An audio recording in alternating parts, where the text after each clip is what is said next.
9.1-4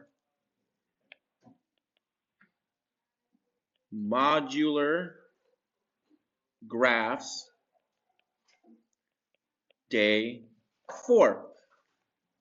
And the idea and the rule is that so we have y equals mx plus b, and we're looking at mod n. And many of you saw that there's an issue.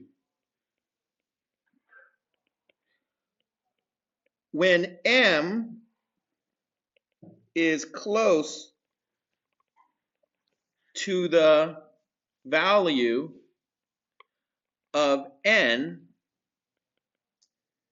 the modular congruence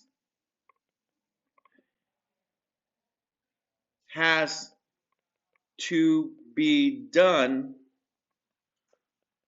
for most every term. Okay, so what I mean in terms of that, in the example, i.e., in the do now problem 2,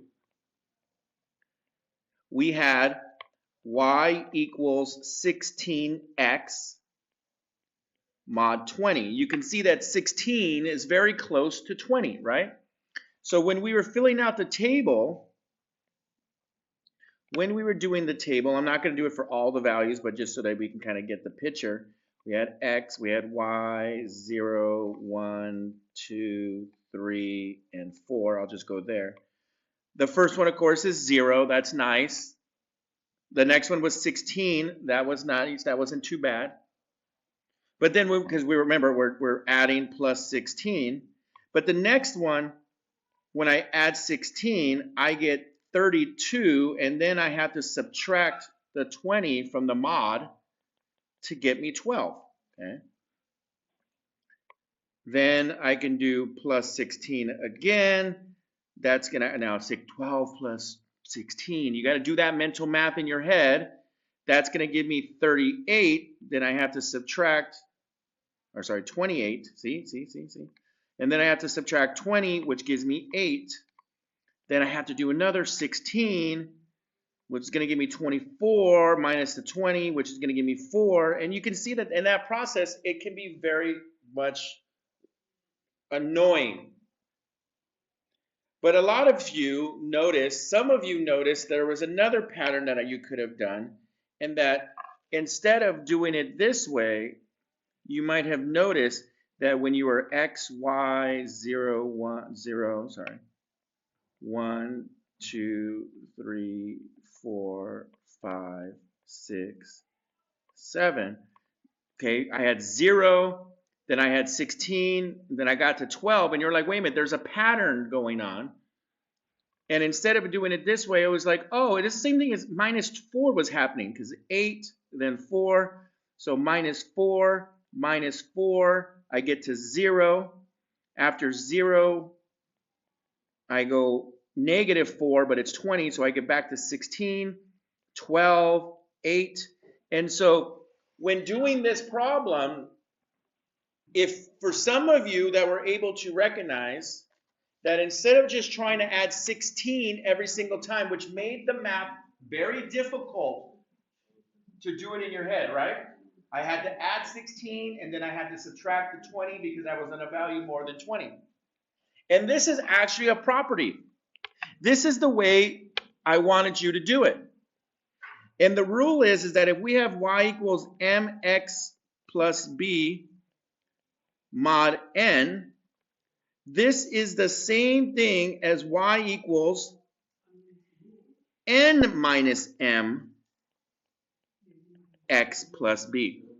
Because of the fact that you have to subtract the mod I got them backwards. Okay. It's m minus n mod n. If we subtract, and even if we subtract n, we would get the same value in terms of its congruence. So the math works. And that means that y equals 16x mod n, well, I know 16 minus 20 is negative 4. Then this is the same thing as negative 4x, mod 20 and mod 20. And so instead of trying to add 16 to every single value as you go through the table, you could subtract 4. And subtracting 4 means that you don't have to go through that whole modular congruence and adding back every single time. Now, of course, the tricky part is that when you get to 0 and you're subtracting 4, well, again, I like to just think of, well, so remember, this is the same thing as plus 16. So you can minus the 4 or plus the 16. It works the same. So adding 16 or subtracting 4 from the outputs will always give you the correct values. So as we're looking in terms of tomorrow, when the bigger numbers, this is something that can be very, very helpful. Now in tomorrow's problems, and I don't think I made the numbers, I think I did the numbers pretty easily. I think it's actually 3 of them. I didn't do it, but I'm going to do an example right now of a problem with mod 50. And that's the only thing I'm going to do is mod 50, one example of the table. And then, of course, there's the graph. The bigger the mod you get, the more intricate the designs become, right? So the designs become much more whimsical and much more defined. It's like going into high def. When you do something like mod 100, you get something that's like, whoa, almost looks like a fans in some instances. It's pretty cool. Questions on this? Yeah. For the do now? Well, right now we're on the nodes. So afterwards, yes. So now our last one that we want to do is a mod 50. Okay. And so let's do y equals 48x plus 3 mod 50. That's a big number, okay? So we're going to do this.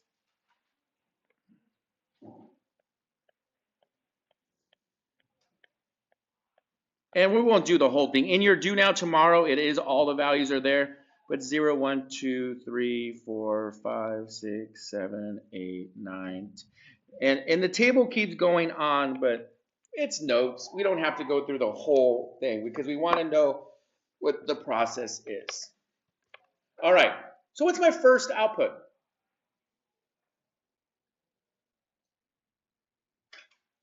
Come on, class. What's the first output? 3. Now, I could add 48, but I can also realize that this is the same thing as 48 minus 50 equals negative 2. So I have two options. I can either add 48 or I can subtract 2.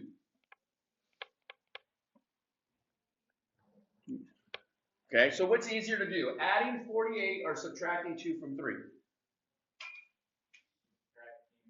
Subtracting 2. So my first value was 3, so what's my next value? Subtract 2. I get 1. And you can subtract 2 or you can add 48. Okay, now remember on mod 50, if I subtract 2, I get a negative number. I'm not a big fan of that. So let's add 48. What's 48 plus 1? No, 48 plus 1? 49. And then now it makes sense that in each instance, because we just passed 0, we're just going to subtract 2. Minus 2. I'm going to try to add 48. I'm going to minus 2. So by 49, I go to subtracting 2. 40. 47, and then 45. 43. 41, 39, 37, 35, 33. So the point here is, again, that we're trying to do these problems, we're doing these without a calculator. And the modular arithmetic in terms of here allows us that instead of trying to add the slope, which is a big number, and it's very close to the modular value, it'll come up. Instead of trying to add the 48 every single time, now in some instances, adding 48 was a smart move, but once I got to 49, I don't want to do 49 plus 48, because A, that's a big mathematical addition that I have to do. And then once I do that math, I have to subtract 50 to get back to the lowest modular congruence.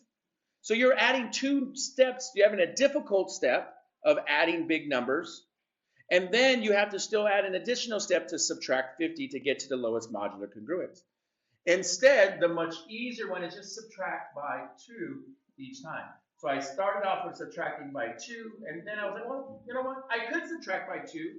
And if you feel comfortable, I know that if I subtract by 2, I'm going to get to 49 because I get 50, 0 is 50, and then I'm subtracting 1 from 50 because I'm going minus 1 from 1 gives me 0, which is also the same as 50, and then I'm subtracting 1 more, and it gets me to 49. So you can do it all the whole negatives every single time, or you can do like 41, 1 plus the 48 gets me back to 49. Two different ways. All right, so when you're dealing with very big values, especially values that are very close to the modular n value, you might want to do the subtraction instead of the addition for some or all of the steps. Spanish, you want to add to it? No, I'm like the minus 2 makes sense to me, but I wasn't paying attention how you got those 1. So we did the 3 and then we subtracted the 2. Okay, so you just started. And then I was like, I could subtract 2, but then I come up with the same double issue problem, so I'm just going to do the plus 48 on that one. Okay, because I'm like, I know you did a switch, but I couldn't remember where the switch happened. Okay. Right, 40. Yeah, so then 49, instead of doing plus 49, you could just do minus 1. Yeah, so 49 was in the line. And then it would be the... Then you could just change it to minus x plus 3. Minus 1x, and so every value would just go down by 1, 1, 1, 1, 1, 1, 1, 1, 1, 1. So that's a lot easier math to do because you don't have to keep changing and doing the congruent. Now, I kind of noted yesterday that if you recognize patterns, and we recognize patterns, we were able to fill in the table a lot faster. And so some of you in the do now 2 problem recognized that you could subtract by 4s. The pattern was going down by 4s. And then you were like, oh, I could just follow the pattern. You like shut off your mind and weren't even trying to do the math of plusing 16. You were like, oh, it's just going down by 4. Let me continue that pattern. And that's what it is. And the 48 became the 49 because you had the 48 plus the 1. Yeah. And that's how you got the 49. And then you would take it away. Yes. Now another way I can do is if I'm at 1 and I'm subtracting 2 in mod 50, which is like what we did in our last exam, right? So I would get negative 1 mod 50, and I could add 50, which gives me 49. So if you were to just, and that's again, which is why the scale's in the previous one. So if you were doing 1 and you just continue by subtracting 2, you can be like, oh, 1 minus 2 is going to give me negative 1. So that's the same equivalent as 49 in mod 50. Or you could have just said that this is the same thing as I could do plus 50, which is 1 plus 48, which is 49. Two different ways to get 49 using modular congruence. That's what I have for you today.